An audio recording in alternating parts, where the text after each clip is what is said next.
Unique math solution চ্যানেলে সবাইকে স্বাগত। আজকে আমরা এই চ্যাপ্টারের 9 দাগ থেকে শুরু করব। এখানে 9 দাগের অঙ্কটা বলেছে একটি হল ঘরের দৈর্ঘ্য 4 মিটার, প্রস্থ 6 মিটার এবং উচ্চতা 4 মিটার। এবার ঘরটির 3টি দরজা আছে, যাদের প্রত্যেকটির ক্ষেত্রফল এখানে দেওয়া আছে। প্রত্যেকটির এই মাপ দেওয়া আছে, মানে এটা ক্ষেত্রফল। এবং 4টি জানালা আছে, তাদের প্রত্যেকটির ক্ষেত্রফল দেওয়া আছে এখানে। এবার বলেছে ঘরটির 4 দেওয়াল প্রতি বর্গমিটার 70 টাকা হিসেবে রঙিন কাগজ দিয়ে ঢাকতে কত খরচ পড়বে। তাহলে প্রথমে আমরা 4 দেওয়ালের ক্ষেত্রফলের সূত্রটা অ্যাপ্লাই করে এখান থেকে মানগুলো বসাবো। তারপরে আমরা দেখবো যে 3টি জানালা দরজা এবং 4টি জানালার জন্য কত ক্ষেত্রফল বাদ যাচ্ছে সেটা আমরা বিয়োগ করে দেবো। দিয়ে বাকি যে ক্ষেত্রফলটা থাকবে তাকে 70 দিয়ে গুণ করলে আমাদের আনসারটা আসবে। তো প্রথমে আমরা দরজা এবং জানালা সহ মোট 4 দেওয়ালের ক্ষেত্রফলটা নির্ণয় করব। তাহলে দরজা ও জানালা সহ 4 দেওয়ালের ক্ষেত্রফল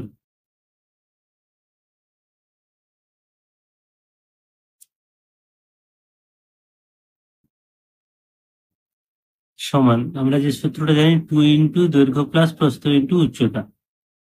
2 ইন্টু দৈর্ঘ্য প্লাস প্রস্থ ইন্টু উচ্চতা। প্রথমে আমরা এইভাবে সূত্রটা লিখে নেব, লিখে নিয়ে মানগুলো বসাতে সুবিধা হবে।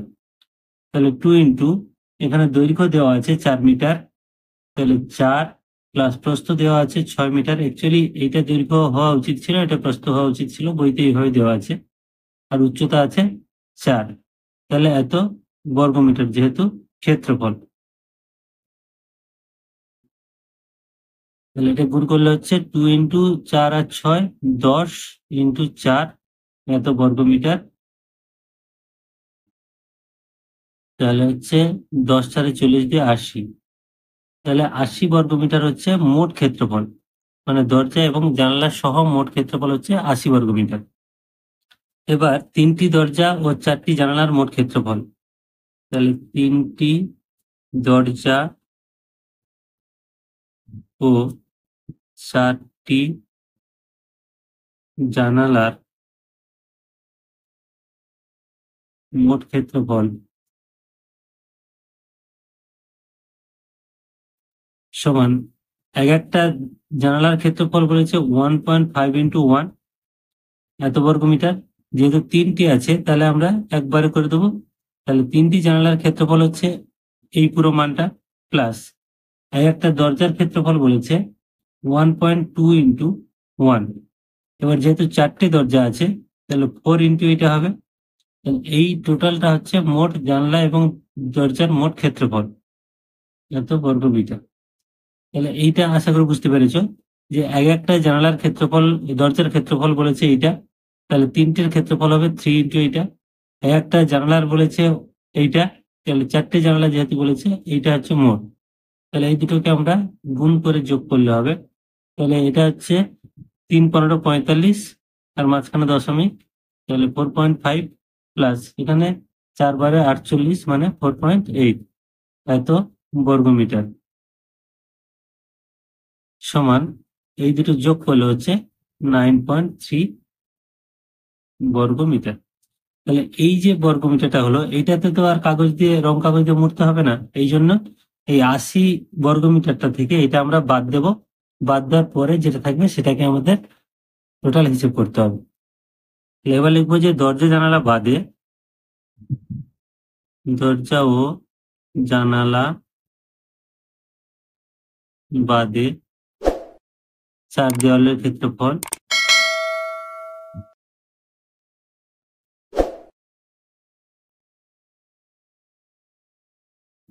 সমান। তাহলে মোট ছিল 80, সেখান থেকে আমাদের 9.3 এটা বাদ দিতে হবে, এত বর্গমিটার। বিয়োগ করলে হচ্ছে 70.7 বর্গমিটার। এবার প্রতি বর্গমিটারে খরচ কত পড়বে না 70 টাকা। তাহলে এটার জন্য মোট খরচ পড়বে এইটা ইন্টু 70, অর্থাৎ মোট খরচ সমান 70.7 ইন্টু 70 এত টাকা। তাহলে গুণ করলে হচ্ছে 7 7 49 9 হাতে 4, 7 0 0 4 7 7 49.0 টাকা, অর্থাৎ 4949 টাকা। তাহলে এই হলো অ্যান্সার। এবার 10-এরটা বলেছে একটি ঘরের 4 দেওয়ালের ক্ষেত্রফল 42 বর্গমিটার এবং মেঝের ক্ষেত্রফল 12 বর্গমিটার। মেঝের ক্ষেত্রফল মানে ঘরের অ্যাকচুয়ালি ঘরটির দৈর্ঘ্য ইন্টু প্রস্থ এটা দেওয়া আছে। ঘরটির দৈর্ঘ্য 4 মিটার হলে ঘরটির উচ্চতা নির্ণয় করি।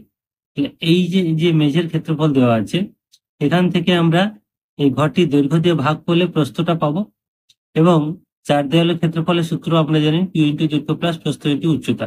তাহলে সেখানে আমরা দৈর্ঘ্য প্রস্থ মান বসিয়ে উচ্চতার মানটা পাবো। তাহলে এক্ষেত্রে মেঝের ক্ষেত্রফল সমান কি?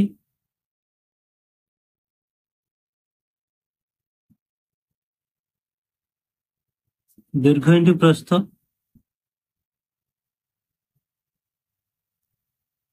তার মধ্যে মান দেওয়া আছে, দৈর্ঘ্য দেওয়া আছে।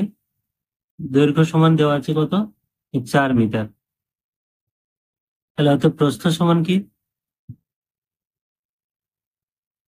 এই যে দৈর্ঘ্য ইন্টু প্রস্থ, এই মানটা কত দেওয়া আছে? ক্ষেত্রফল এটা দেওয়া আছে 12 মিটার। তাহলে 12কে এই দৈর্ঘ্য দিয়ে ভাগ করলে তাহলে আমরা প্রস্থ পাচ্ছি।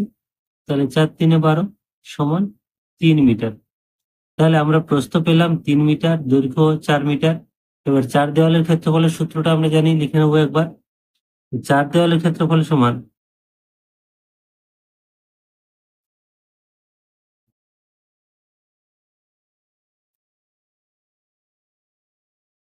2 ইন্টু দৈর্ঘ্য প্লাস প্রস্থ ইন্টু উচ্চতা। এই সূত্রটা তোমরা জানো। তাহলে এইখানে যে মানগুলো আছে, এখানে দৈর্ঘ্যটা আমরা জানি, প্রস্থটা জানি, উচ্চতা জানি না। আবার এই 4 দেওয়ালের ক্ষেত্রফল, এই যে সূত্রটা, এই মানটা টোটাল মানটা দেওয়া আছে 42। আমাকে বলা আছে যে 4 দেওয়ালের ক্ষেত্রফল সমান 42 বর্গমিটার। তাহলে এইটা সমান আমরা 42 লিখতে পারি। তাহলে শর্তানুসারে লিখবো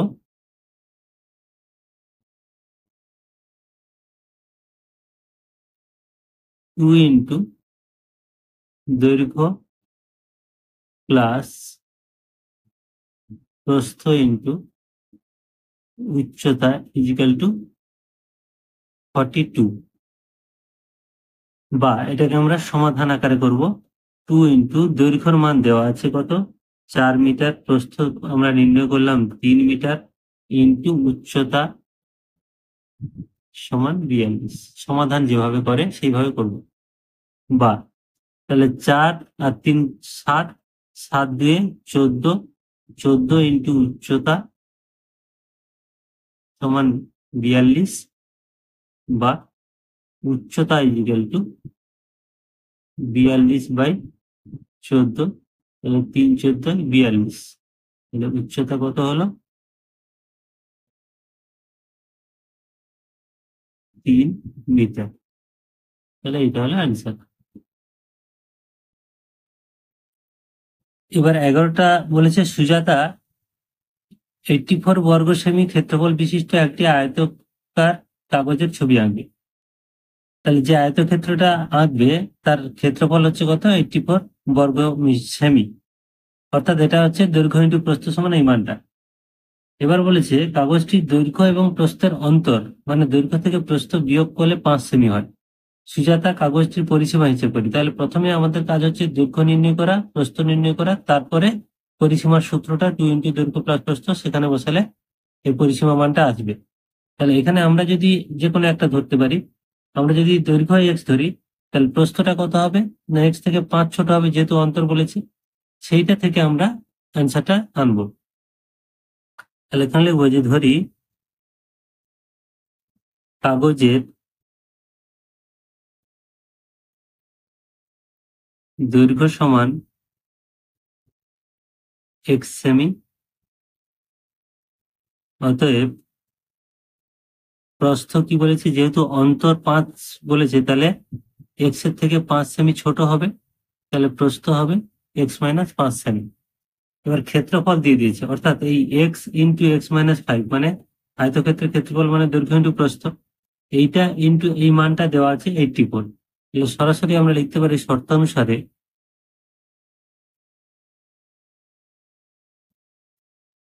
x into x minus 5 is equal to 84, বা এটাকে গুণ করলে এক্স ইন্টু এক্স মানে x square minus 5 into x 5x।